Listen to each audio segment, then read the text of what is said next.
अंधेरे से प्रकाश की ओर जाना तो दूर, हम अंधेरे से और गहरे अंधेरे में उतरते चले जाते हैं।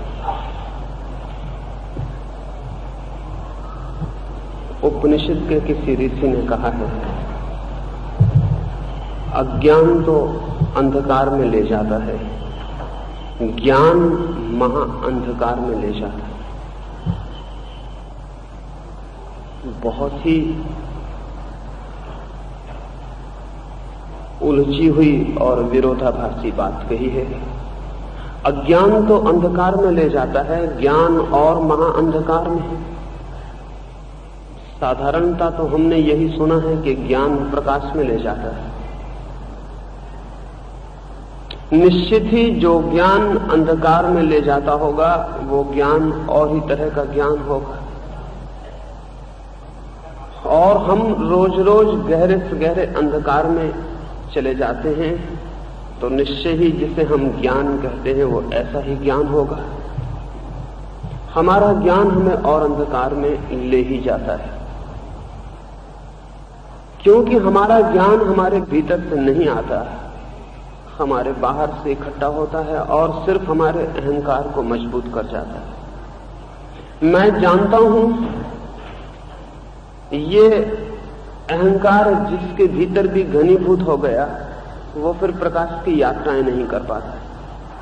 प्रकाश की यात्रा के लिए अहंकार साथी नहीं हो सकता, वहां तो चाहिए विनम्रता, अति विनम्र भाव, अति निरअहंकार भाव, इगोलेसनेस चाहिए।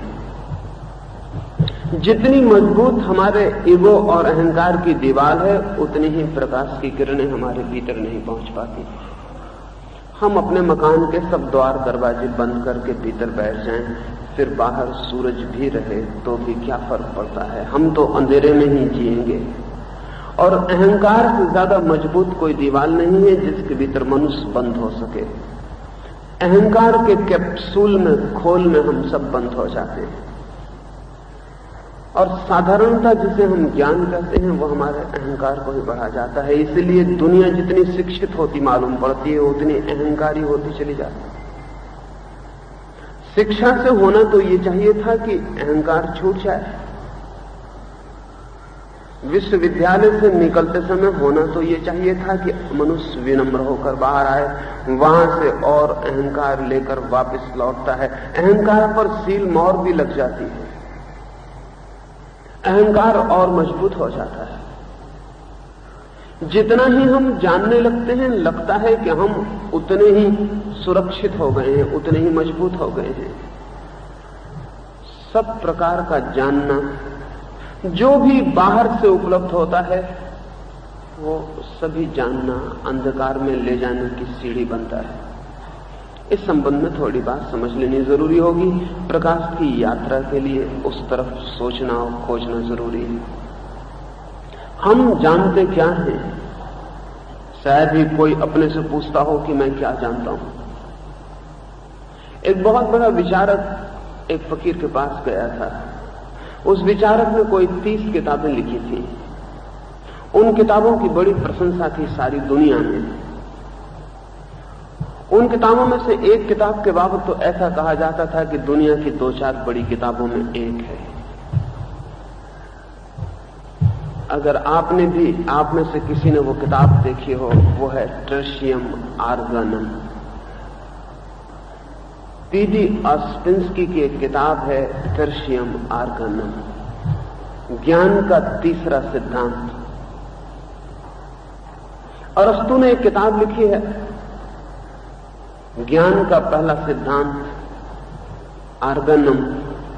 बेकन ने एक दूसरी किताब लिखी है नोवम आर्गनम, ज्ञान का नया सिद्धांत। और ऑस्पेंस्की ने किताब लिखी है टर्शियम आर्गनम, ज्ञान का तीसरा सिद्धांत। और ये तीनों किताबें बहुत अद्भुत हैं। ये ऑस्पेंस्की इस किताब को लिखने के बाद एक बिल्कुल अपरिचित, अनजान, जिससे कोई नहीं जानता, ऐसे एक फकीर गुरजीएफ के पास मिलने गया था, ज्ञान से भरा हुआ, इस ख्याल से भरा हुआ कि न केवल मैं जानता हूं बल्कि मैं जानता हूं इसे दूसरे लोग भी जानते हैं। गुरजीएफ से जाकर उसने कहा कि कुछ परमात्मा के सत्य के संबंध में आपसे मुझे जानना है। गुरुजीएफ ने कहा, अगर तुम पहले से जानते हो तो जानना फिर बहुत मुश्किल है, और तुम जानने से भरे हुए मालूम पड़ते हो।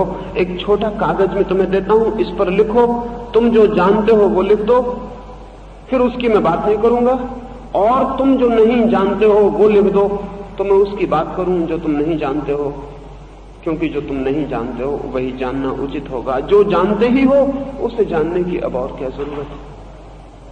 एक बगल के कमरे में भेज दिया आस्पेंस्की को कागज देके। आस्पेंस्की ने 30 किताबें लिखी हैं, अद्भुत उसकी प्रतिष्ठा है। वो कागज लेके बैठ गया, सोचने लगा, क्या मैं जानता हूं? ईश्वर को मैं जानता हूं, ईश्वर के संबंध में हजारों प्रश्न मैंने लिखे, लेकिन जानता हूं?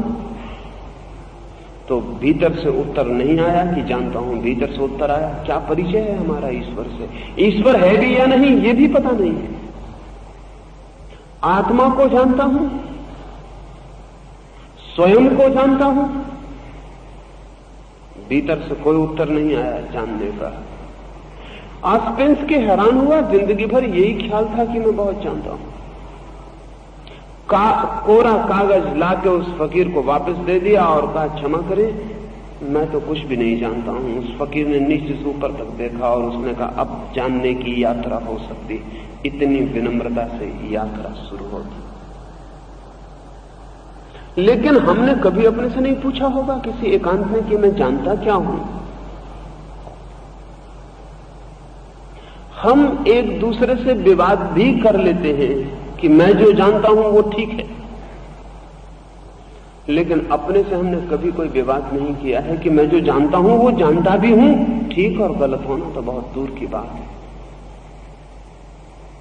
जिस क्षण व्यक्ति को पता चलता है कि मैं जो भी जानता हूं सब उधार, बासा, मरा हुआ, मेरा अपना कोई जीवंत अनुभव नहीं है, उसी दिन एक क्रांति उसके जीवन में शुरू हो जाती है। अपने अज्ञान का बोध, अपने इग्नोरेंस का बोध। सोक्रेटिस कहता था, मैंने ऐसे लोग देखे जिनके ज्ञान को इग्नोरेंट नॉलेज कहा जा सकता है। इग्नोरेंट नॉलेज बड़े उल्टे शब्द हैं। अज्ञानपूर्ण ज्ञान, क्या मतलब इसका? इसका मतलब है कि जो हैं तो अज्ञान में, लेकिन जिन्हें यह ख्याल है कि हम जानते हैं। और सोक्रेटिस कहता था, मैंने ऐसे लोग भी देखे जिनको ज्ञान को या जिनके अज्ञान को नोइंग इग्नोरेंस कहा जा सकता है, जानता हुआ अज्ञान, जो ये जानते हैं कि मैं नहीं जानता हूं।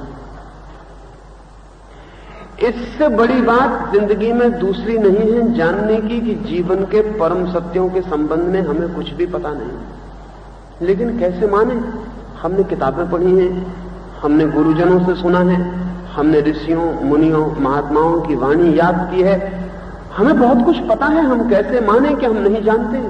हमें ईश्वर के संबंध में करीब करीब जो भी कहा गया है सब पता है, लेकिन ईश्वर के संबंध में जो भी कहा गया है सब इकट्ठा कर लो तो भी ईश्वर का कण भर अनुभव उस कहे हुए से नहीं निकलता है।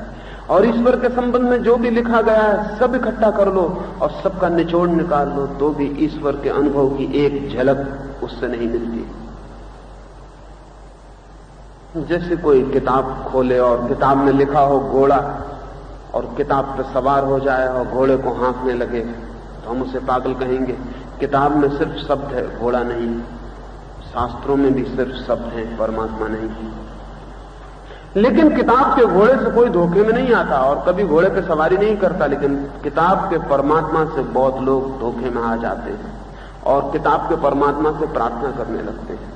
किताब के घोड़े पे चढ़ना और किताब के परमात्मा से बात करना बिल्कुल बराबर है, एक सा पागलपन है। लेकिन घोड़े पे आप चढ़िएगा तो पकड़ जाएंगे, घर के लोग पागलखाने ले जाएंगे, और किताब के परमात्मा से प्रार्थना करिए तो घर के लोग भी आपके पैर जोड़ेंगे, पास पड़ोस के लोगों में खबर हो जाएगी आदमी धार्मिक है।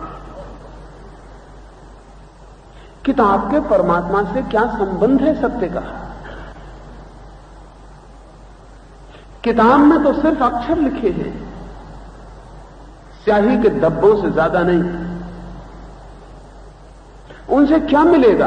हां, शब्द मिल सकता है, परमात्मा शब्द मिल सकता है। और रोज रोज रोज रोज पढ़ने से परमात्मा शब्द भीतर गहरे बैठ सकता है, और आप और हम ये भूल जा सकते हैं कि ये सिर्फ शब्द है और अनुभव हमारे भीतर कहीं भी नहीं। और कई वर्षों के निरंतर याद करने से विस्मरण हो जाएगा कि मैं नहीं जानता था, और भ्रम हो जाएगा कि मैं जानता हूं। मनुष्य का ज्ञान शब्दों पर खड़ा हुआ है, सत्यों पर नहीं। इसलिए मनुष्य का ज्ञान भी अज्ञान में ही ले जाता है, अंधकार में। हमारा सारा ज्ञान शब्दों पर खड़ा हुआ है। शब्द पर खड़े हुए ज्ञान का क्या अर्थ हो सकता है? अनुभव पर ज्ञान खड़ा हो तो ही ज्ञान है। शब्द पर खड़ा हुआ ज्ञान सिर्फ धोखा है, डिसेप्शन है, और खतरनाक महंगा धोखा है, एकदम महंगा धोखा है। इतना महंगा धोखा दुनिया में दूसरा कोई भी नहीं है।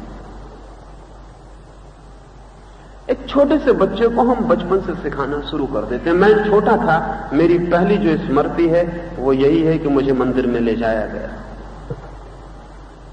मुझे वहां सिर्फ पत्थर की मूर्तियां दिखाई पड़ रही थी, और मुझे कहा गया कि ये भगवान।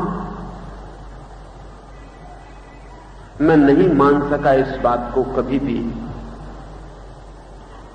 नहीं मान सका। तो भगवान की खोज करनी जरूरी हो गई। फिर भगवान क्या है? मान लेता तो मर जाता है, वे मूर्तियां ही भगवान हो जाती हैं और खोज समाप्त हो जाती। बहुत लोगों ने मान लिया है और रुक गए। मैं नहीं समझ सका कि इन मूर्तियों में भगवान कहां है। रात के अंधेरे में जाकर उन मूर्तियों को हिला डुला के और पैर की लात मार के भी देखा, उनसे कोई पता नहीं चला कि वो पत्थर से ज्यादा है। लेकिन घर के लोग, पड़ोस के लोग सभी कहे जाते रहे कि वो भगवान है, पैर पड़ो। घर के लोगों के डर से हाथ भी जोड़ता था, लेकिन वे हाथ झूठे थे। वो भीतर जानता था किसको हाथ जोड़ रहा हूं। बहुत मजाक मालूम पड़ता था, लेकिन सौभाग्य था कि मान नहीं सका कि वहां भगवान है। तो भगवान की खोज जरूरी हो गई। और जो लोग मान लेते हैं मूर्तियों में, शब्दों में, पत्थरों में, सिखाई हुई बातों में, उनकी खोज वहीं बंद हो जाती है। हम हर बच्चे की खोज बंद करने की कोशिश करते हैं। समाज बहुत दुश्मन है। समाज की सारी व्यवस्था सत्य के विपरीत है। हम हर बच्चे की सत्य की खोज बंद कर देना चाहते हैं, सब द्वार दरवाजे बंद कर देना चाहते हैं। हम उसे राजी कर लेना चाहते हैं कि तुम ये मानो और ये ठीक। और बच्चा अबोध है, वो सोचता है कि जो बड़े हैं वो जानते होंगे। उसे पता नहीं कि छोटे का ज्ञान छोटा है, बड़े का ज्ञान और बड़ा हो गया है, और कोई फर्क नहीं पड़ा है। उम्र के बढ़ने से ज्ञान तो बढ़ता नहीं। हाँ, उम्र के बढ़ने से आदमी ज्यादा भयभीत हो जाता है, और भयभीत आदमी अज्ञान को ही ज्ञान मान के रुक जाता है। हम एक एक बच्चे को सिखा देते हैं, सब जो उसे जानना चाहिए वो हम सिखा देते हैं, और सिखा देने की वजह से वो जानने की दिशा में कभी कदम नहीं उठाता। अगर हम कहीं एक स्कूल खोल लें और वहां लोगों को प्रेम करना सिखाएं, बच्चों को, छोटे बच्चों को प्रेम करना सिखा दें, और उन्हें प्रेम का एक एक गेस्चर, और प्रेम के समय कैसी आंख करनी चाहिए और कैसे शब्द बोलने चाहिए, कैसे किसी को गले लगा लेना चाहिए और कैसे किसी का चुंबन ले लेना चाहिए, सब सिखा दें। बच्चों को प्रेम के संबंध में सारी कला सिखा दें, एक्टिंग सिखा दें। फिर ध्यान रहे, ये बच्चे कभी प्रेम नहीं कर पाएंगे, ये एक्टिंग ही करते रहेंगे, क्योंकि एक्टिंग से ही काम चल जाएगा। और ध्यान रहे, एक्टिंग असलियत से अक्सर ज्यादा कुशल होती है, क्योंकि झूठी होती है। झूठ के साथ कुशलता पैदा करनी बहुत आसान है, क्योंकि झूठ को जैसा चाहो वैसा मोड़ा जा सकता है। सत्य मुड़ता नहीं, आपको ही मुड़ना पड़ता है। सत्य के साथ आप कुछ नहीं कर सकते, सत्य ही आपके साथ करता है। झूठ के साथ आप कुछ भी कर सकते हैं। झूठ में कला प्रविष्ट हो सकती है। इसलिए प्लेटो जैसे विचारशील आदमी ने तो यह कहा कि सब कला झूठ, और कवियों से ज्यादा झूठा कोई भी नहीं। उसका मतलब सिर्फ इतना था कि सब अभिनय झूठ पर खड़ा है। अगर बच्चों को किसी दिन हमने प्रेम करना सिखा दिया, और कुछ लोग हैं, अमेरिका में एक आदमी है एरिक फ्रोम, वो कहता है कि दुनिया में प्रेम करना सिखाना चाहिए, क्योंकि लोग प्रेम कर नहीं रहे हैं। अगर बात मान ली गई और मान ली जाएगी जल्दी, क्योंकि आदमी इतना ना समझ है कि ना समझे की बात में बहुत जल्दी मान लेता है। अगर दुनिया में प्रेम सिखाने के प्रशिक्षण खुल गए, ट्रेनिंग स्कूल खुल गए और बच्चों को हमने प्रेम सिखा दिया तो ध्यान रहे, फिर शायद ही भूल चूक से कोई बच्चा अगर बच जाए तो प्रेम कर सके, अन्यथा अभिनय ही जारी रहेगा। वैसे अभी भी अभिनय ही चलता है, अभी भी बहुत कम लोग प्रेम कर पाते हैं, अभिनय ही करते चले जाते हैं। जब आप अपनी पत्नी को कहते हैं तुझसे सुंदर कोई भी नहीं, तब कभी आपने सोचा कि आप क्या कह रहे हैं? रोज सड़क पर पता चल जाता है कि पत्नी से ज्यादा सुंदर स्त्रियां, लेकिन पत्नी से यही कहे चले जा रहे हैं तुझसे ज्यादा सुंदर कोई भी नहीं। अभिनय चल रहा है, अभिनय चल रहा है बिना सीखे हुए। और अगर सिखाने की व्यवस्था कर दी जाए तो अभिनय फिर ज्यादा निष्णात, ट्रेंड, कल्टीवेटेड और व्यवस्थित होगा, भूल चूक कम होगी, लेकिन फिर प्रेम नहीं हो सकेगा। असल में जीवन की कोई भी गहरी चीजें बाहर से सिखा दी जाएं तो आदमी फिर बाहर ही अभिनय करके मुक्त हो जाता है, फिर भीतर जाने की जरूरत नहीं रह जाती। भीतर तो कोई तभी जाता है जब बाहर कोई उपाय नहीं मिलता। जब तक बाहर कोई सहारा मिल जाए कोई भीतर नहीं जाना चाहता। अगर प्रेम की तरकीब बाहर ही मिल जाए फिर भीतर कोई किस लिए जाए? फिर भीतर कौन हृदय को जगाए? हृदय को जगाना पीड़ापूर्ण। अभिनय में सुख ही सुख है, सच्चे प्रेम में दुख भी बहुत है। अभिनय में दुख कभी भी नहीं, अभिनय में सुख ही सुख है। लेकिन जिस अभिनय में दुख ना हो उसका सुख भी बहुत ऊपरी होगा, उसका भी बहुत कोई गहरा अर्थ नहीं हो सकता। क्योंकि जितना दुख गहरा होता है उतना ही सुख गहरा होता है, उनकी गहराइयां हमेशा बराबर होती हैं। अभिनेता ना कभी दुखी होता ना सुखी होता। कुछ अभिनेता मेरे मित्र हैं, उनकी पत्नियों से मैं पूछता हूं कि तुम्हें शक नहीं होता कि जब तुम्हारा पति तुम्हें प्रेम करता है तो कहीं ये वही मंच वाला प्रेम तो नहीं है? तो एक स्त्री ने मुझे कहा कि निरंतर शक होता है कि आदमी फिर वही डायलॉग बोल रहा है जो इसने मंच पर भी बोले। लेकिन आम पत्नियों को यह शक नहीं होता, क्योंकि आम पतियों को उन्होंने मंच पर नहीं देखा है, सिर्फ अकेले में देखा है। आम पति भी डायलॉग बोल रहे हैं, आम पत्नियां भी डायलॉग बोल रही हैं, सीखा हुआ है, लेकिन फिर भी अभी बहुत व्यवस्थित नहीं है। आज नहीं कल सब व्यवस्थित हो जाएगा, लेकिन प्रार्थना के संबंध में बहुत व्यवस्था है। प्रेम तो अभी हम सिखाते नहीं है बहुत, लेकिन प्रार्थना सिखाते हैं, परमात्मा सिखाते हैं। जब प्रेम ही नहीं सिखाया जा सकता तो परमात्मा तो और गहरा अनुभव है, उससे गहरा तो कोई अनुभव नहीं होता। प्रेम तो बिल्कुल ही उथला है परमात्मा की दृष्टि से। हालांकि मनुष्य के जीवन में प्रेम सबसे गहरा अनुभव है, लेकिन परमात्मा को ख्याल में रखने तो प्रेम सबसे उथला अनुभव है। मनुष्य के जीवन का सबसे गहरा अनुभव भी परमात्मा को ध्यान में रखने में सबसे उथला अनुभव है। प्रेम भी नहीं सिखाया जा सकता तो परमात्मा कैसे सिखाया जा सकता है? लेकिन परमात्मा हम सिखा रहे हैं, बचपन से परमात्मा सिखाया जा रहा है, प्रार्थना सिखाई जा रही है।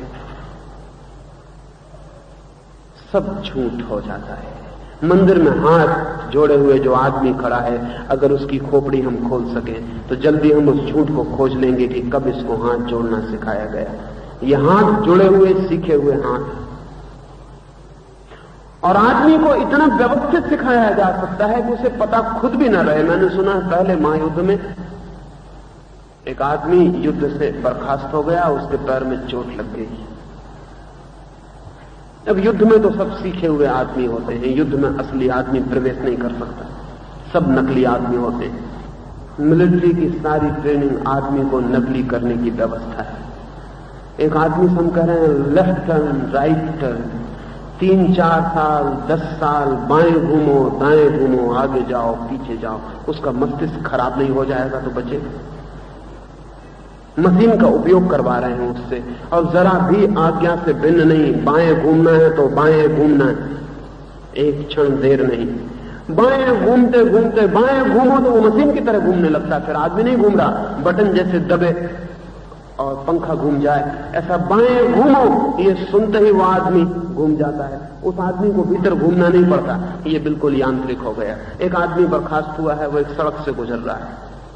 एक मनोवैज्ञानिक है विलियम जेम्स, वो एक होटल में बैठा हुआ किसी मित्र से बात कर रहा है, और वो कह रहा है कि आदमी को बिल्कुल मशीन बनाया जा सकता है।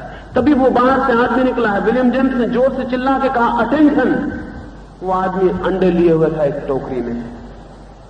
वो अटेंशन खड़ा हो गया, टोकरी गिर गई, अंडे फूट गए।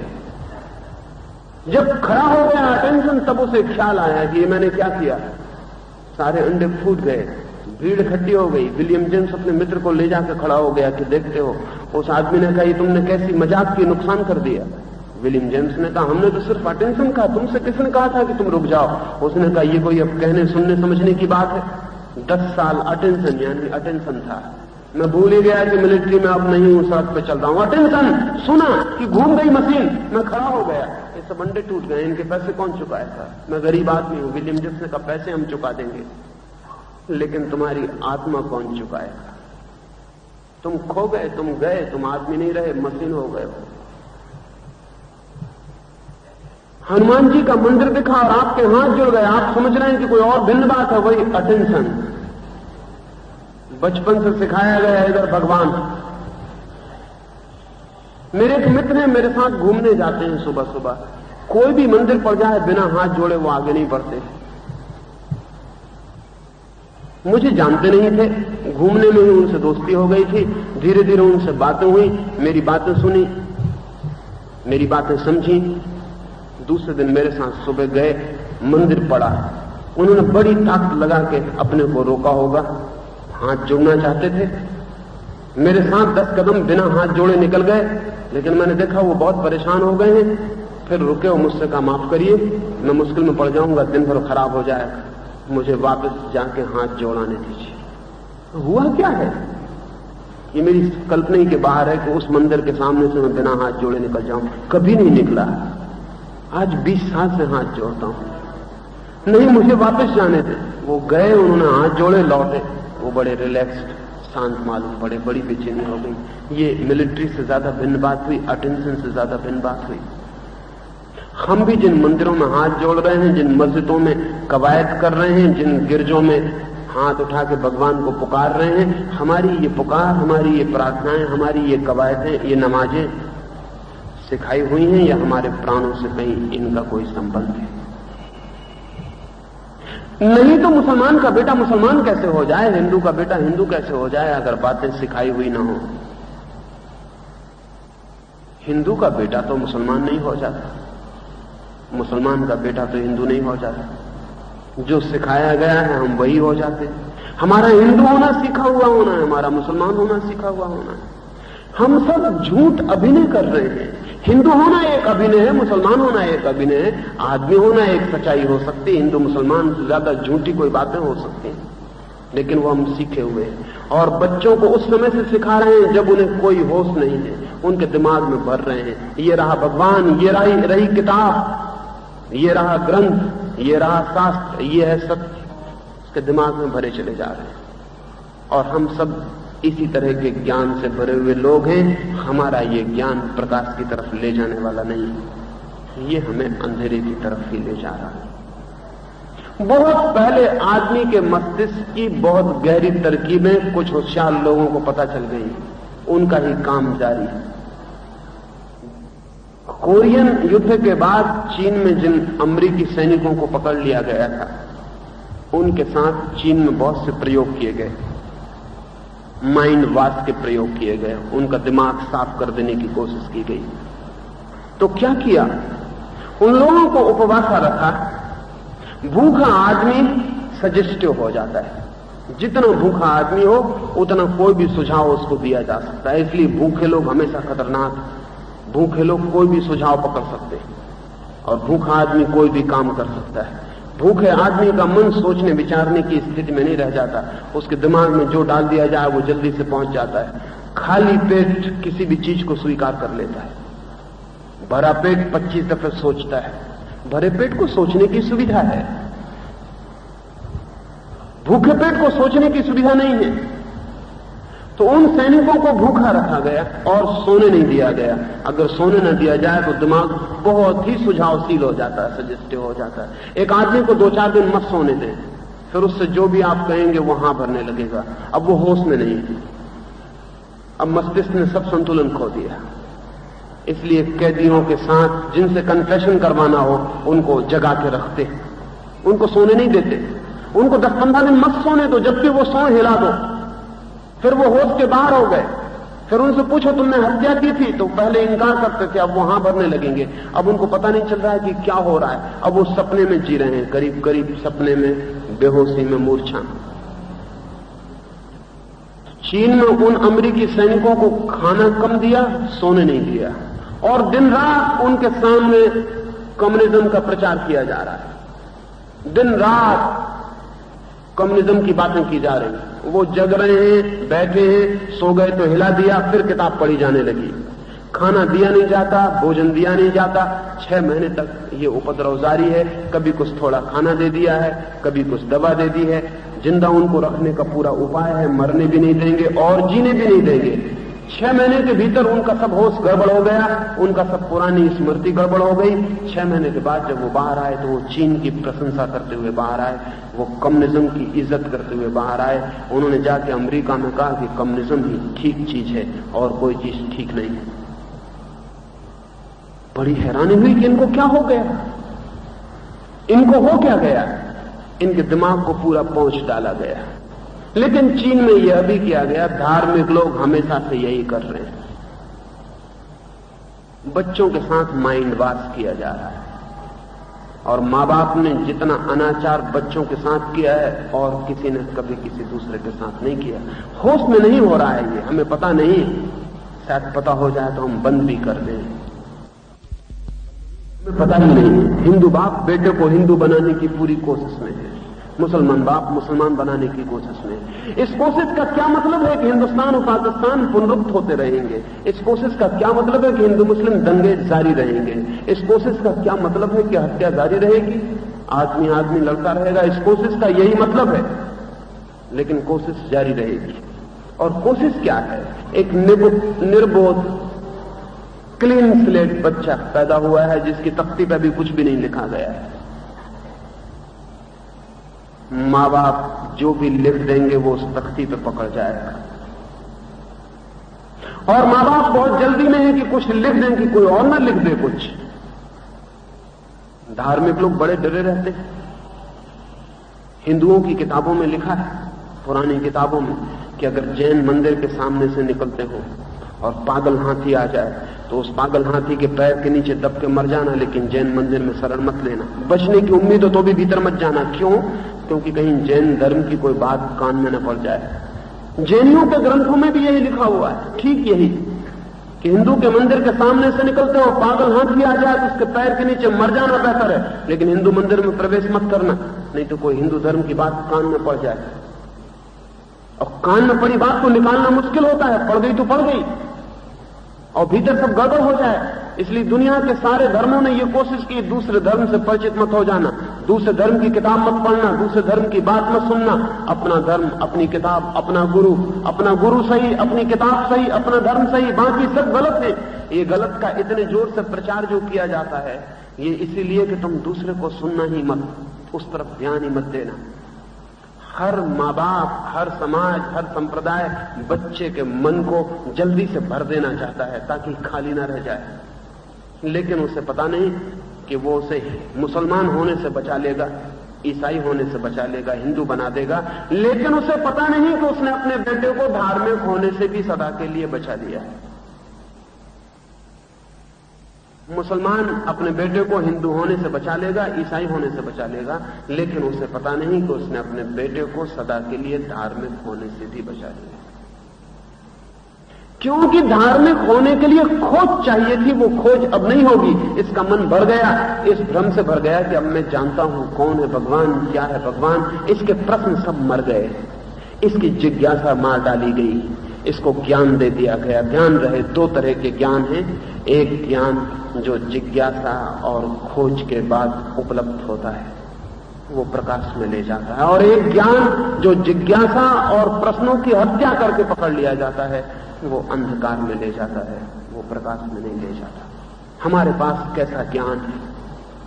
हमारे पास जो ज्ञान है वो हमने खोज से पाया, पूछ के, प्रश्न करके, जिज्ञासा करके, संदेह करके।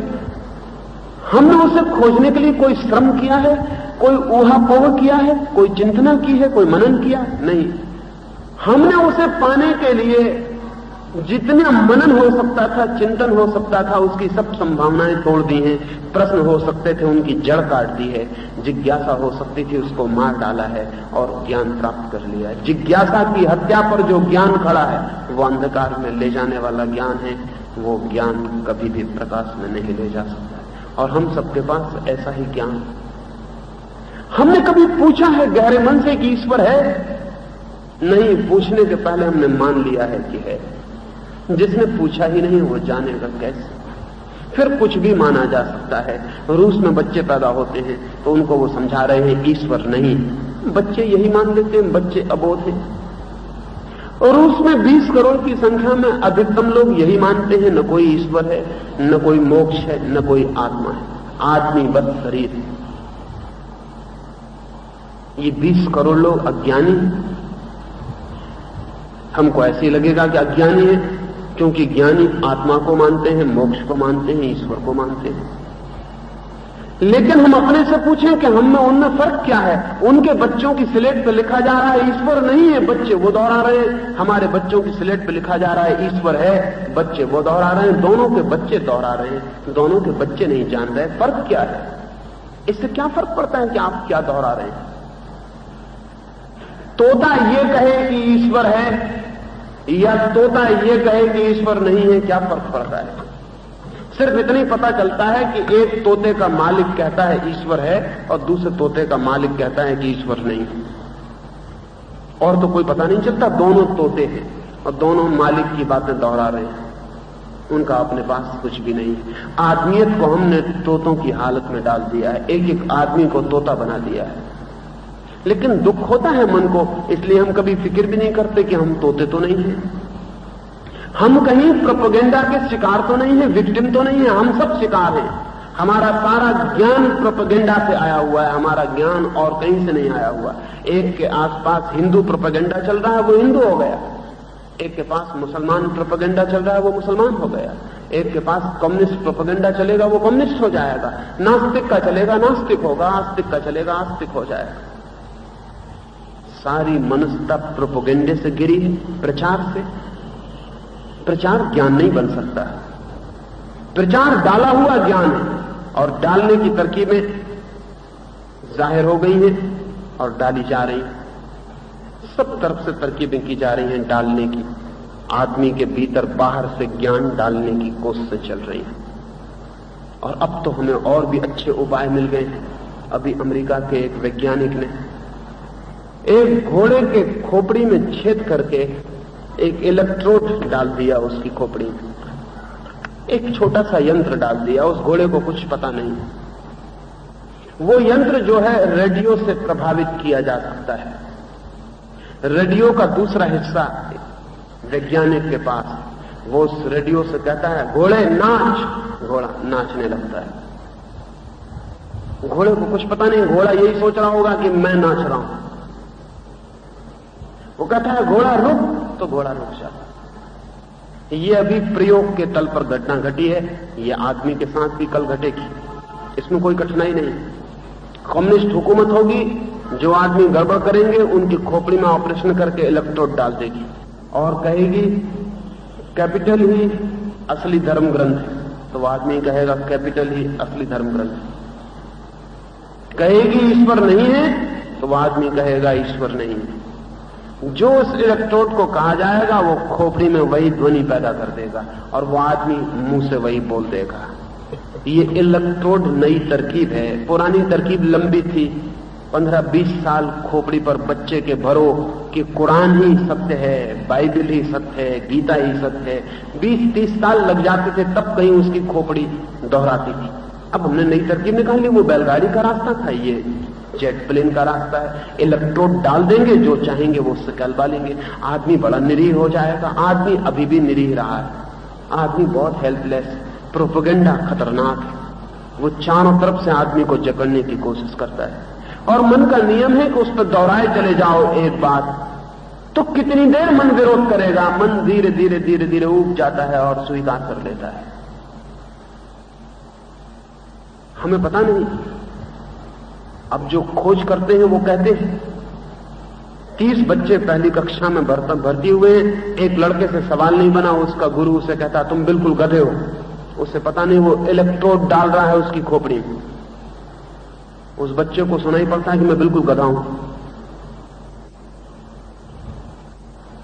वो डर गया है। अब वो कल सवाल करता है तो भी उसके भीतर इलेक्ट्रोड बोल रहा है कि तू है तो गधा, सवाल क्या कर पाएगा। अब वो डरा हुआ सवाल कर रहा है। गधे के ही सवाल करते हैं। अब वो सवाल कर रहा है, अब वो सवाल ठीक नहीं हो पाता क्योंकि भीतर तो वो जानता है मैं गधा हूं। फिर गुरु उसका कहता है कि तू बिल्कुल गधा है, तू कभी नहीं सीख सकता। तुम 3 पीढ़ी से गधे रहे हो, तुम्हारे 3 पीढ़ियां यहां पड़ी इस स्कूल में। उस लड़के के मन में और बात बैठ गई कि मैं बिल्कुल गधा हूं, और बाकी लड़के भी खुश हो रहे हैं कि ये गधा है। दूसरे को गधा देखने में सभी को खुशी होती है। सारी कक्षा मानती ये गधा है। ये दोहरता चला जाएगा, वर्ष 2 वर्ष 3 वर्ष ये लड़का गधा हो जाएगा। इलेक्ट्रोड डाल दिया गया। जिस गुरु ने कभी किसी बच्चे को कहा तुम गधा हो, उस गुरु ने इतनी बड़ी हत्या की है जिसका कोई हिसाब लगाना मुश्किल है। डाल दी गई बात पकड़ ली जाएगी, गहरी होती चली जाएगी, और वो बच्चा भी धीरे धीरे स्वीकार कर लेगा कि मैं ऐसा हूं, मुझसे कुछ होने वाला नहीं। एक बाप अपने बेटे से कहता है कि तुम बिल्कुल निकम्मे हो, तुमसे कभी कुछ नहीं हो सकता। उस बाप को पता नहीं इलेक्ट्रोड डाल दिया बेटे के मन में। अब वो बेटा जानेगा कि मैं निकम्मा हूं, मुझसे कभी कुछ हो नहीं सकता। और अपनी बाप के बात को तो सिद्ध करना ही पड़ेगा उसको। तो वो सब तरह की कोशिश करेगा कि बाप गलत ना हो जाए। वो सब तरह की प्रयोग करेगा और जानेगा कि ठीक ही है, बाप कहते हैं कुछ हो नहीं सकता, कुछ नहीं हो रहा। पिता ठीक ही कहते थे, पिता कभी गलत नहीं कहते थे। और वो निकम्मा हो जाएगा, वो निकम्मा हो जाएगा। निकम्मे होने के हमने उसके भीतर सूत्र डाल दिया। हम जो भी सूत्र डाल दें आदमी वही हो जाता है। हमारा सारा ज्ञान इसी तरह का है, डाला हुआ है, हमारा पाया हुआ नहीं। और मैं कहना चाहता हूं कि डाला हुआ ज्ञान मनुष्य को अज्ञान में खड़ा रखता है, कभी ज्ञान की तरफ नहीं जाने देता है। हमें डाले हुए ज्ञान से मुक्त होना पड़ेगा। जो आदमी डाले हुए ज्ञान से मुक्त होता है वो अपने आदमी होने की घोषणा करता है।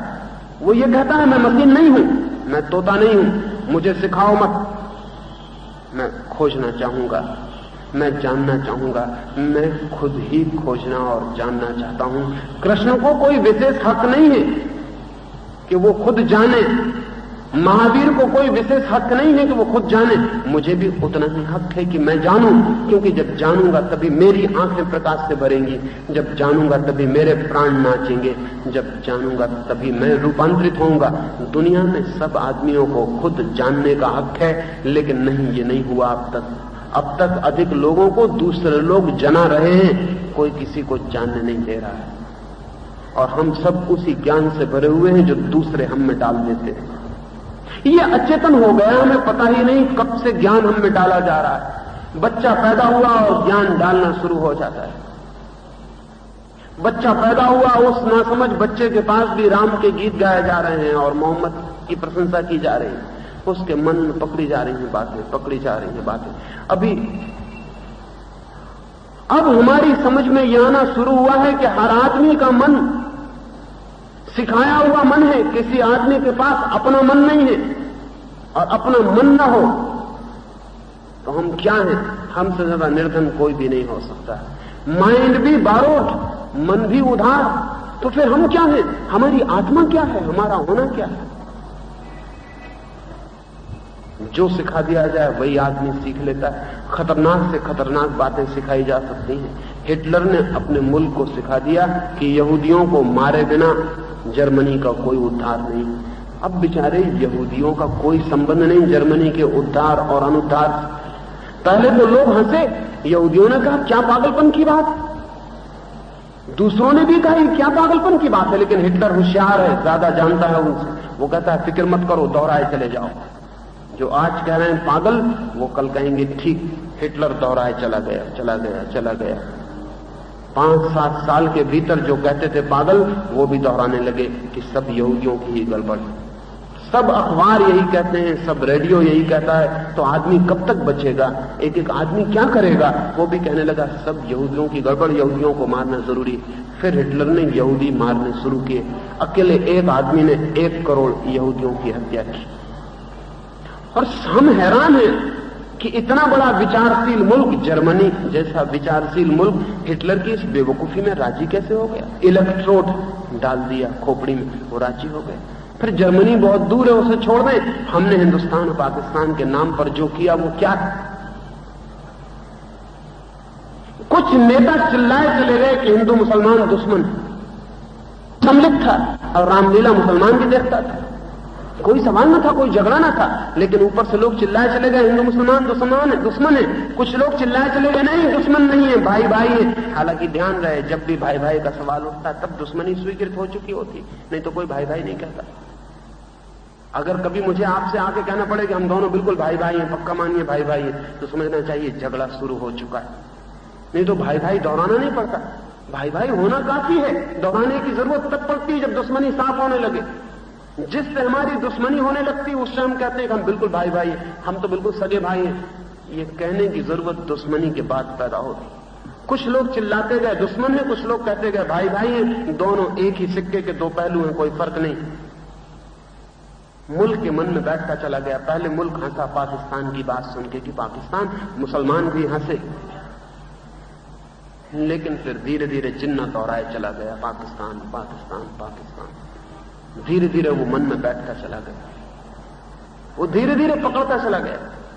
उसने मुसलमानों को पकड़ लिया कि पाकिस्तान होना ही, उसने हिंदुओं को भी पकड़ लिया कि पाकिस्तान नहीं होने देंगे। लेकिन पाकिस्तान एक सच्चाई बन गया। हिंदुस्तान को अखंड रखेंगे, हिंदू ने कहा। अखंड रखने की आवाज में खंडित हो जाने का डर पूरी तरह प्रविष्ट हो गया। तोड़ देंगे हिंदुस्तान को, उसमें भी बात पूरी प्रविष्ट हो गई। फिर टूटना जरूरी हो गया, वो टूट गया। ये टूटना कैसे हुआ? इलेक्ट्रोड तोते बना दिया हिंदुस्तान के लोगों को, उनके दिमाग में बात बिठा दी, और फिर हम समझते हैं बहुत अच्छा हो गया। फिर हम समझते हैं कि बिल्कुल जरूरी था, लेकिन कुछ भी जरूरी नहीं था। दुनिया में मनुष्यता के बीच सब खंड हमें तोतों की तरह सिखा के पैदा किए गए। कोई आदमी किसी दूसरे आदमी से भिन्न नहीं। न चमड़ी का रंग अलग करता है, न देश की हवाएं अलग करती हैं, न पहाड़ों की सीमाएं अलग करती हैं, न समुद्रों की दूरियां अलग करती हैं। मनुष्यता एक है, लेकिन मनुष्यता एक बिल्कुल नहीं मालूम पड़ती। हजार हजार टुकड़ों में टूटी हुई वो टुकड़े हमें सिखाए गए। धर्म एक है, धर्म दो हो नहीं सकते, लेकिन हजार हजार धर्म है वो हमें सिखाए गए। इन सिखाए हुए धर्मों, सिखाए हुए देशों, सिखाई हुई जातियों और सिखाए हुए ज्ञान से छुटकारा कैसे हो? बस एक ही रास्ता है। अगर हमें ये ख्याल हो जाए कि ये सिखाया हुआ है, हम पूरे कॉन्शियस हो जाएं कि ये सिखाया हुआ है, मैं तोता बनाया गया हूं, बस काम शुरू हो जाएगा, बगावत शुरू हो जाएगी। फिर आप सिखाई हुई बात को दोहराना बंद करेंगे।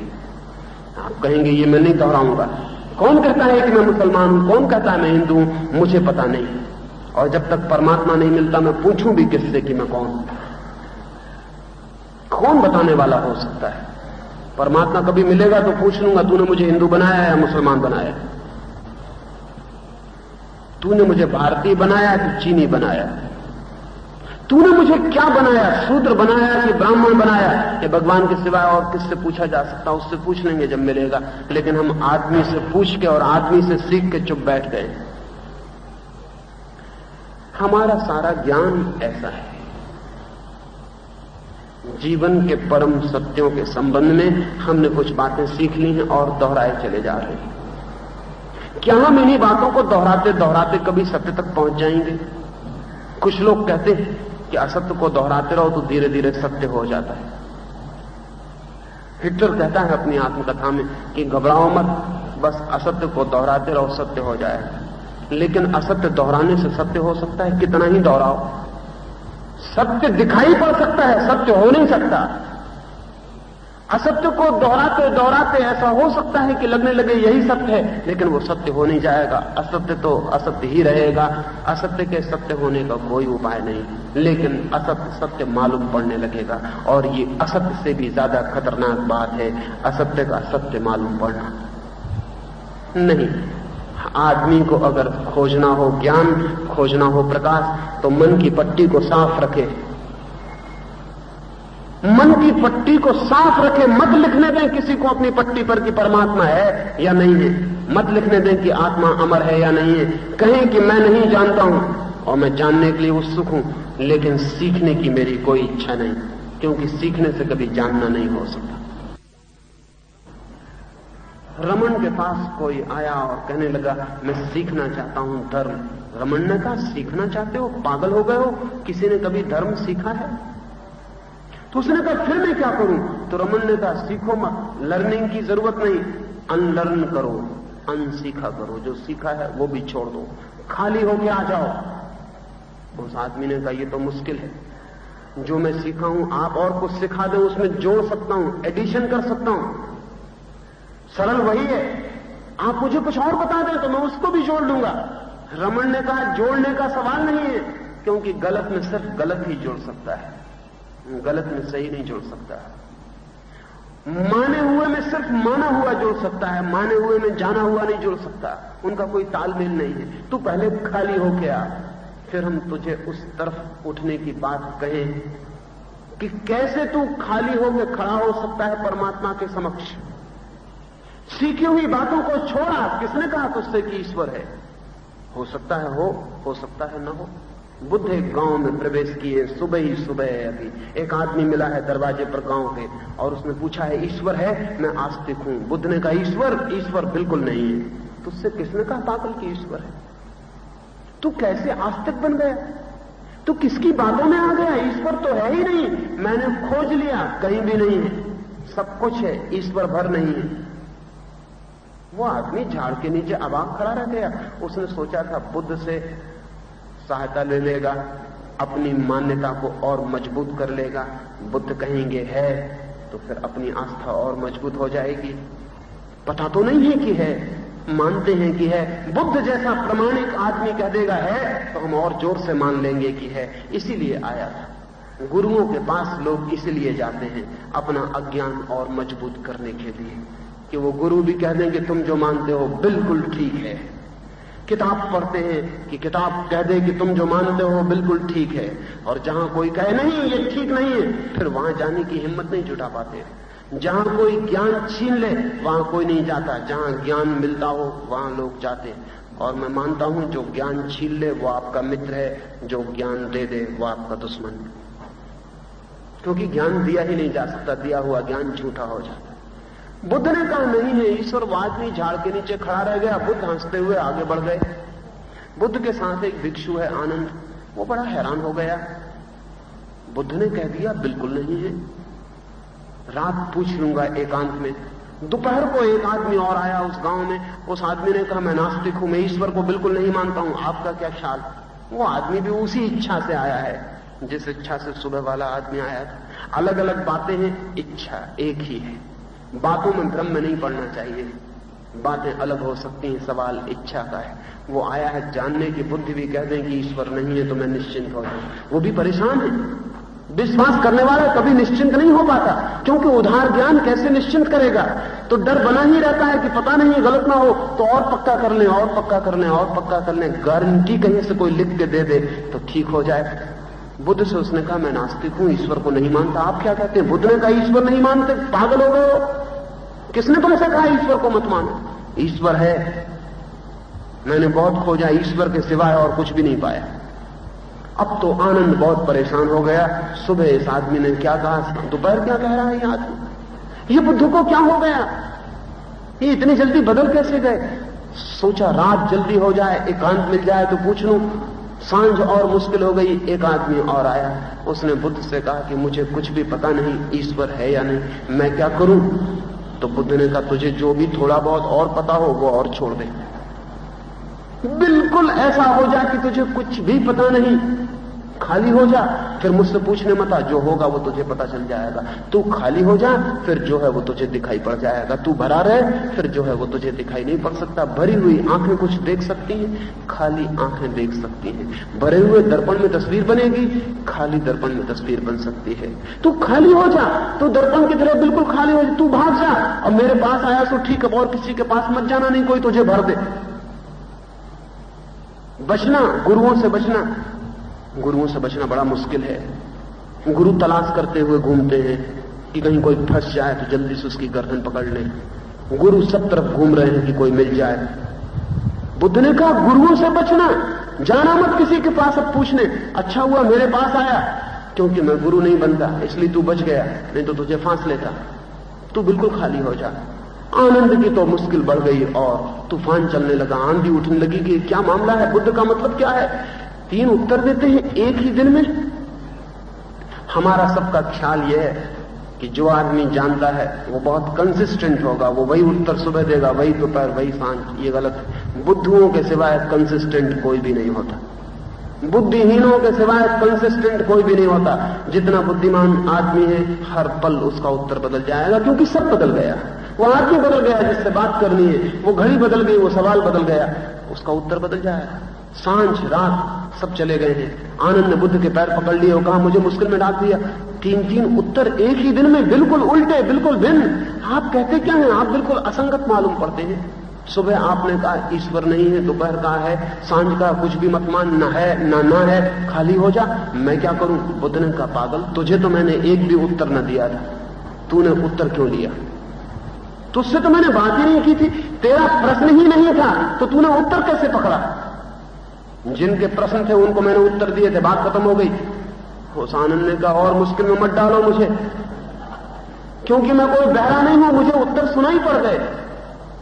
बुद्ध ने कहा जो दूसरों को दिए गए उत्तर सुनता है वो मुश्किल में पड़ ही जाएगा। अब इसमें मैं क्या कर सकता हूं? लेकिन तूने पूछा है तो मैं तुझे कहता हूं, मैंने दिन में एक ही काम किया, जो जहां था उसे वहां से हिलाया। मैंने कोई 3 अलग काम नहीं किए। जो जहां था उसे वहां से हिलाया। जो जिसने सीख रखा था वो उससे छीना, जो जिसने मान रखा था उस पर हथौड़ा मार दिया, जो जहां खड़ा था वहां से उसे धक्का दिया कि आगे बढ़। आस्तिक को कहा नहीं नहीं इतना काफी नहीं, नास्तिक को कहा पागल है, धक्के दिए उनको। और जो आदमी आया था जिसने कहा ना आस्तिक हूं ना नास्तिक, उसे कहा और भी बिल्कुल ख्याल ही छोड़ दे इन सब बातों का, बिल्कुल ही ख्याल छोड़ दे, आस्तिक नास्तिक होना ही नहीं है। हम सब भी कहीं कहीं जकड़ के खड़े हो गए। हिंदू को हिंदू धर्म से छुड़ाने की जरूरत है, मुसलमान को मुसलमान धर्म से छुड़ाने की जरूरत है, ईसाई को ईसाइयत से, जैन को जैन होने से, कम्युनिस्ट को कम्युनिस्ट होने से, नास्तिक को नास्तिक होने से। बड़ा उल्टा मामला है। छीनने वाले तो लोग हैं, लेकिन छीनने के पहले वो देना शुरू कर देते। मुसलमान भी हिंदू से हिंदू होना छुड़ाना चाहता है, हिंदू भी ईसाई को ईसाई होना छुड़ाना चाहता है, लेकिन इसलिए कि उसको हिंदू बना ले। मुसलमान हिंदू को हिंदू मिटाना चाहता है कि वो मुसलमान बना ले। छुड़ाने वाले लोग बहुत हैं, लेकिन कुछ देने की आकांक्षा पीछे है, और जो कुछ दे देता है छुड़ाने से कोई फर्क नहीं पड़ता। जैसे मरघट हम अर्थी ले जाते हैं, एक कंधे पे रखते, रास्ते में कंधा थक जाता है, फिर दूसरे कंधे पे रख लेते, कंधा बदल जाता है, वजन उतना ही रहता है, कोई फर्क नहीं पड़ता। कुरान उतनी ही वजनी है जितनी गीता, और मस्जिद उतनी ही खतरनाक है जितना मंदिर, और बाइबल उतनी ही बांध सकती है जितनी रामायण। सवाल बाइबल गीता कुरान का नहीं है, सवाल बंधने का है। सवाल मंदिर और मस्जिद का नहीं है, सवाल इन्हीं दीवालों के भीतर खड़े हो जाने का है। कोई भी दीवाल काम दे देती, इससे कोई फर्क नहीं पड़ता। सवाल नाम का नहीं है कि इस्लाम हो कि ईसाई हो कि हिंदू हो, कोई भी नाम आदमी को घेरे में खड़ा कर देता है। और सारी संप्रदाय और सारे संगठन मनुष्य को धार्मिक नहीं बनाना चाहते, सिर्फ उसे कुछ सिखाना चाहते हैं, और सिखाया हुआ आदमी तोता बन जाता है, आदमी भी नहीं रह जाता। धार्मिक होना तो बहुत दूर है। मैं आपसे क्या कहना चाहता हूं आज की सुबह, कुछ आपको देना नहीं चाहता, क्योंकि देने की तो बात ही गलत है। आपसे कुछ छीन लेना चाहता हूं बिना शर्त। कुछ पीछे देने का सवाल नहीं है कि आप ये छोड़ दें और ये पकड़ लें, नहीं, पकड़ छोड़ दें, ये छोड़ दें और दूसरा पकड़ लें, पकड़ जारी रहेगी। नहीं, पकड़ छोड़ दें, पकड़े मत। और जो सीखा है सजग हो जाएं कि वो सीखा हुआ आपकी चेतना को विकसित नहीं होने दे रहा, कारागृह बन गया है। वो सीखा हुआ आपको तोता बना दिया है, मशीन बना दिया है, यंत्र बना दिया, हम सबको यंत्र बना दिया है। इस यांत्रिकता से मुक्त हो जाएं, इसे तोड़ डालें, न आस्तिक रह जाए, न नास्तिक, न हिंदू, न मुसलमान, कोई वाद न रह जाए, क्योंकि हमें कोई सत्य का पता नहीं, हम वाद कैसे पकड़े, हमें परमात्मा का कोई पता नहीं, हम किस मंदिर को सही कहें। और मजा यह है कि जिसको परमात्मा का पता हो गया उसको या तो सभी मंदिर गलत हो जाते हैं या सभी मंदिर सही हो जाते हैं, और दोनों बातें एक ही अर्थ रखती हैं, इसमें कोई फर्क नहीं है। लेकिन जिसको पता नहीं वो कहता है ये सही है और वो गलत है, और उपद्रव शुरू होता है। हम सब विश्वास से भरे हुए लोग, बिलीफ से भरे हुए लोग, आस्था से भरे हुए लोग अंधे हो जाते हैं। आस्था अंधा करती है। आस्था जिज्ञासा की हत्या है, मर्डर। एक आदमी को मार डालना इतना बुरा नहीं है क्योंकि सिर्फ शरीर मरता है, लेकिन एक आदमी की आत्मा को मार डालना बहुत बुरा है क्योंकि सब मर जाता है, सब कुछ मर जाता है। शरीर तो हम बचा लेते हैं, आत्मा की हत्या करना शुरू करते हैं। जैसे किसी आदमी को जन्म के साथ ही पैरालिसिस के इंजेक्शन लगाने शुरू कर दिए जाएं कि सारा शरीर पैरालाइज्ड हो जाए, तो बेचारा 20-25 वर्ष का होते होते किस हालत में पहुंच जाएगा। पड़ा रहेगा बिस्तर पर, हाथ पैर हिल नहीं सकेंगे क्योंकि सारा शरीर लकवा खा गया। इसी तरह हमारी आत्मा को जन्म के साथ ही पैरालाइज किया जा रहा है, लकवा मारा जा रहा है। लकवे के अलग अलग नाम हैं, अच्छे अच्छे नाम हैं। बीमारियों का दुकान चलानी हो तो नाम अच्छे रखने पड़ते हैं। और अगर कारागृह में भी लोगों को निमंत्रण करना हो तो कृष्ण मंदिर नाम रख दो तो बहुत जचता है। और अगर हथकड़ियों में भी लोगों को खुद ही बुलाना हो कि आओ और अपनी तरफ से हथकड़ियां पहन लो, तो हथकड़ियां मत कहना उनको, सोने का पॉलिश चढ़ा देना और आभूषण कहना। कई नासमझ सोने की हथकड़ियां पहने हुए हैं सिर्फ उनको आभूषण समझकर। आभूषण समझ में आ जाए तो हथकड़ी आदमी पहन लेता है, और मंदिर ख्याल में आ जाए, सिर्फ दरवाजे पे लिखा हो मंदिर, तो जेल के भीतर प्रवेश कर जाता है। अच्छे शब्द बीमारियों को देना पड़ते हैं। तो हम कहते हैं धर्म शिक्षा दे रहे हैं बच्चों को, सिर्फ पैरालाइज कर रहे हैं, उनकी आत्मा को लकवा लगा रहे हैं कि उनकी आत्मा कभी चिंतन न कर सके, कभी मुक्त होकर सोच ना सके, कभी विचार न कर सके, कभी प्रश्न न उठे, कभी जिज्ञासा न उठे, मर जाए भीतर सब, बस आत्मी शरीर रह जाए और चलता रहे। भीतर कोई चिंतन नहीं, विचार नहीं, मनन नहीं, सवाल नहीं, प्रश्न नहीं, संदेह नहीं। मर गई आत्मा। आत्मा जितना संदेह करती है, जितना पूछती है, जितना विचार करती है, उतनी विकसित होती है। जितना खोजती है उतना आगे बढ़ती है। जितना गतिमान होती है, एक एक कोने में खोजती है, जगह जगह खटखटाती है, द्वार दरवाजे, नए रास्ते, अनजान रास्तों पर यात्रा करती है, अनजान सागरों में उतरती है नौका को लेकर, उतनी परमात्मा के निकट पहुंचने लगती है, क्योंकि परमात्मा से ज्यादा अनजान और कोई भी नहीं। और अगर हमें अपने भीतर उस प्रकाश को जानना हो तो हमें बाहर के झूठे प्रकाश छोड़ देने पड़ेंगे। हमने बाहर ज्ञान के झूठे प्रकाश के स्तंभ बना लिए हैं और हम मान लिए हैं कि हम जान गए, सब ठीक हो गया, सब बात खत्म हो गई। मैंने सुना है एक जादूगर था, उस जादूगर के पास बहुत सी भेड़ें थी, उन भेड़ों को बेचने का ही वो काम करता था। रोज भेड़ें कटती थी, एक भेड़ दूसरी भेड़ों के सामने कटती थी, बाकी भेड़ें बहुत घबरा जाती थी, बहुत डर जाती थी, चिल्लाती थी, रोती थी, बहुत बीमार पड़ जाती थी, क्योंकि उनको पता हो गया कि कल हम भी कट जाएंगे। सब भेड़ें जानती हैं कि कटने का वक्त आ जाएगा, आज नहीं कल। जादूगर बड़ा परेशान था कि बाकी भेड़ों को इस घबराहट से, परेशानी से कैसे बचाया जाए। फिर उसने एक तरकीब की, उसने सब भेड़ों को बेहोश किया, हिप्नोटाइज किया, और उन भेड़ों से कह दिया कि सिर्फ दूसरी कटेगी, तू नहीं कटने वाली। सब भेड़ों के कान में कह दिया बेहोश करके कि दूसरी भेड़ें कटती हैं, तू नहीं कटेगी, क्योंकि दूसरी भेड़ें हैं, तू तो सिंह है, तू भेड़ नहीं। सब भेड़ों को ख्याल आ गया कि वो तो सिंह है, भेड़ नहीं। फिर भेड़ें बड़ी मस्त रहने लगी। एक भेड़ कटती तो बाकी भेड़ समझती हैं कि वो भेड़ है इसलिए कट रही है, हम तो सिंह हैं, हमारे कटने का कोई सवाल ही नहीं। फिर भेड़ें बीमार पड़ना बंद हो गई। फिर एक भेड़ कटती, दूसरी भेड़ें नाचती रहती, घूमती रहती, फिर दूसरी भेड़ कटती, लेकिन हर भेड़ ये समझती कि वो भेड़ है, बाकी सब भेड़ है, मैं भरसी। वो जादूगर बड़ा निश्चिंत हो गया। भेड़ों ने भागना बंद कर दिया, वो जंगल में छिपना बंद कर दिया, भेड़ को कट के देखते उन्होंने दुख मनाना बंद कर दिया। जादूगर निश्चिंत हो गया। रोज भेड़ कटती रही, लेकिन भेड़ों का ये भ्रम, ये ख्याल कि हम सिंह हैं, सब भय से उन्हें मुक्त कर दिया। एक तरह वो निर्भय हो गई, मौत जारी रही। वो एक मूर्छा में पड़ गई, मौत जारी रही। वो बेहोशी में रही, मौत जारी रही। उनको जो ज्ञान दे दिया उसने कि तुम सिंह हो, वो खतरनाक हो गया। हम सब भी इसी तरह की भेड़ें हैं जिनको सिंह होने का ख्याल पैदा हो गया।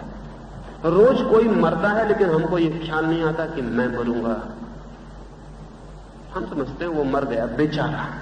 जो मर जाता है वो बेचारा हो जाता है, बहुत बुरा हुआ।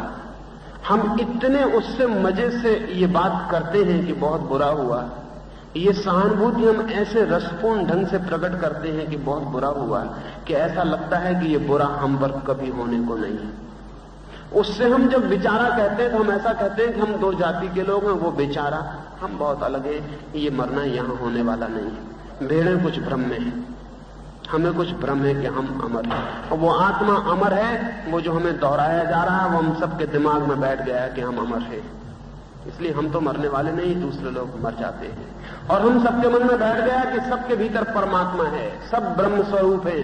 बस तब ठीक है, तरफ कुछ करना नहीं, न कुछ खोजना है, न कहीं जाना है। सब ब्रह्म है ही, सब ईश्वर है ही। तब और क्या करना है, अब और क्या खोजना है? ये ज्ञान बड़ा खतरनाक है। ये बातें सच हो सकती हैं। किसी दिन हम उस जगह पहुंच सकते हैं जहां हम जानें कि हम आत्मा हैं, लेकिन वहां हम अभी पहुंच नहीं गए। किसी दिन हम उस जगह खड़े हो सकते हैं जहां पता चले कि मैं परमात्मा के साथ एक हूं, लेकिन वहां हम अभी पहुंच नहीं गए। अभी ये उधार ज्ञान महंगा पड़ सकता है। तो आज की सुबह की इस चर्चा में आपसे कहना चाहता हूं, तोते मत बनना, और जो तोता बनाने की कोशिश करे उसे दुश्मन जानना, वो गुरु नहीं। और जिन मंदिरों में आदमी तोता बनाया जा रहा हो वो कारागृह है। मनुष्य की दास्ता के सबसे पुराने स्थान और दुकानें, दास्ता एक ही है, ज्ञान की दास्ता। ज्ञान के लिए गुलाम मत बनना, किसी के भी नहीं। ज्ञान के लिए मुक्त होने की कोशिश करनी जरूरी है, तो हम अंधकार से प्रकाश की यात्रा कर सकते हैं। और सूत्रों के बाबत बाद में हम बात करेंगे। मेरी बातों को इतने प्रेम और शांति से सुना, उससे अनुग्रहित हूं। और अंत में सबके भीतर बैठे परमात्मा को प्रणाम करता हूं। मेरे प्रणाम स्वीकार करें।